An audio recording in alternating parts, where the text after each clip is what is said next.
الله الرحمن الرحيم. ازيكم حبايبي؟ عاملين ايه؟ يا رب تكونوا بخير وتكونوا في احسن الاحوال دايما. ورجعت لكم النهارده بفيديو جديد، والنهارده حابه اعمل معاكم وصفه حلوه جدا، وهي الموز في الغساله. وصفه حلوه حابه اجربها معاكم ان شاء الله.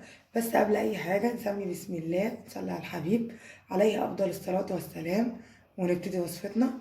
كده عندي عشان نعمل وصفتنا. اول حاجه انا عندي كده موز، هبتدي بقى ان انا اخد منه واقشره. احنا مش محتاجين كله، احنا بس هناخد 3 صوابع كده من الموز. نسمي كده بسم الله ونقشر بقى الموز كده.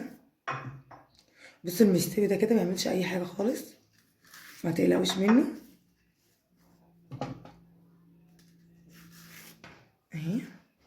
بصوا كده. هجيب بقى كده السكينه ونبتدي بقى ان احنا نقطع الموز بتاعنا بقى كده اهو كده.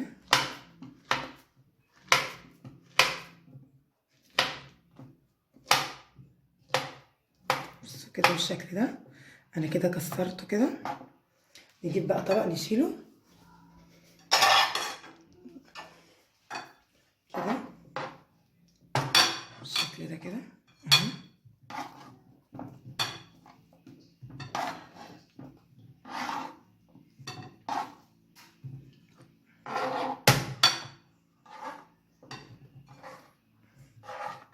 كده هجيب بقى عندي الكبة بتاعتي، انزل عندي فيها بالموز بتاعنا اللي احنا عملناه كده. وهيبقى عندي كمان بصوا كده ده اللبن بتاعي. اللبن ده انا غليه على النار، وكل ما يجي يفور ارفعه كده اشيله من على النار، ولمدة 3 مرات اعمل فيه كده. وسبته بعد كده. دلوقتي هو كده هدا عندي بقى زي دمع العين. ركزوا من الخطوة دي عشان مهمة جدا، لازم يهدى ويكون زي دمع العين. دول عندي 4 كوبايات، دول 4 كوبايات من اللبن اهو. هبتدي بقى انزل كده.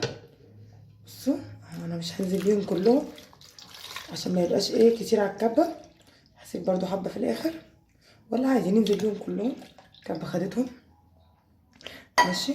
هنزل عندي عليهم كمان بزبداية كده اهي. تيجي كده نفتحها وننزل كده بالزبادي بتاعتنا اهي. انزل بيها كده واحدة واحدة اهي كده كويس بالشكل ده كده. هجيب برضو عندي السكر، هنزل عندي كده بالسكر. ادي اول معلقة، التانية، التالتة، الرابعة. طبعا السكر بيبقى حسب الرغبة، بس هم 4 كده يعني. هم لو بتحبيه مظبوط هي 4 مظبوط.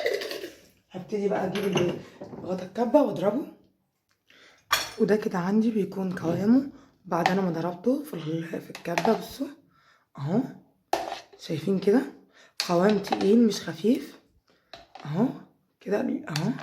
حلو جدا معايا. هبتدي بقى ان انا اجيب الكوبايات بتاعتي. نجيب كده الكوبايات، هفضي بقى الموز بتاعنا. نسمي كده بسم الله اهو. بصوا كده. بصوا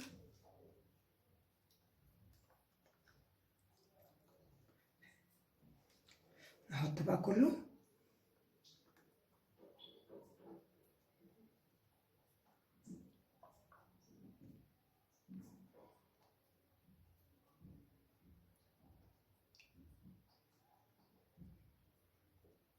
كده.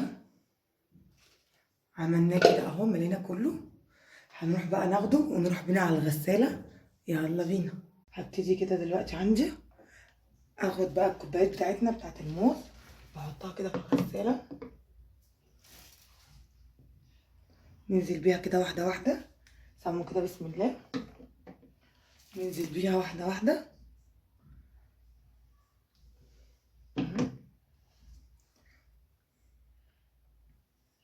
بصوا كده. نعمل دي كمان، خليها بالشكل ده اهي.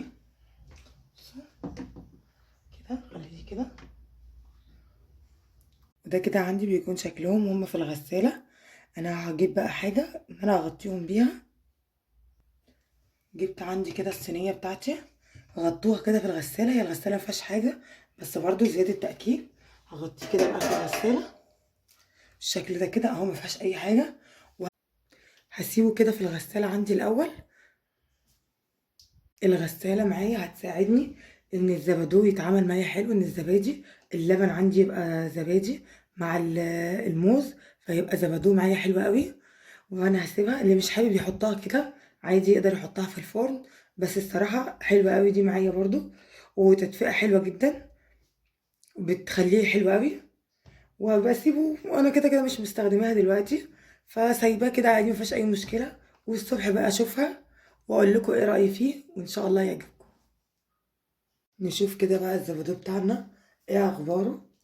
نفتح كده بقى الغسالة بالشكل ده كده. هبتدي كده عندي اشيل بقى الصينية من عليه ونشوف شكله.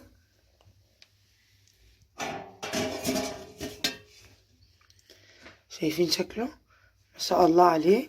هبتدي بقى اطلعنا من الغسالة واوريكم شكله هيكون عامل ازاي. بصوا كده عندي ده بيكون شكله بعد احنا ما عملناه. نشوف بقى كده ايه اخباره. سمي كده بسم الله. بصوا كده عندي، شايفين كده سمكه اهو. بصوا تقيل كده، انا عايزاه كده زبادو كده تقيل عندي بالشكل ده. اللي حابب انه يخليه زبادي يقدر يسيبه ساعة كمان، بس انا عايزاه الصراحة زبادو فهسيبه كده. اللي حابب يخليه زبادو يسيبه زي ما انا سيبته كده. انا سايباه من العصر لحد تاني يوم الصبح. احنا دلوقتي الساعة 8 الصبح. بصوا بقى ندوقه بقى ونقول واقول لكم ايه رأيي فيه. ما شاء الله عليه بجد، والله العظيم حلو جدا. طعمه حلو قوي، وسكره مظبوط وحلو قوي قوي. وطعمه ما يفرقش عن الجاهز خالص بأي حاجة، طعمه حلو قوي. بس الفرق ان دي حاجة احنا عاملينها في بيتنا، ضامنينها كويس، وضامنين كل حاجة فيها نظيفة وكويسة جدا، ويعني بتكلفة أقل بكتير. بتمنى ان هي تعجبكم، واتمنى ان انتوا تجربوها. لو عجبتكم ما تنسونيش في اللايك والشير والسبسكرايب عشان يوصلكوا كل جديد. والسلام عليكم ورحمة الله وبركاته.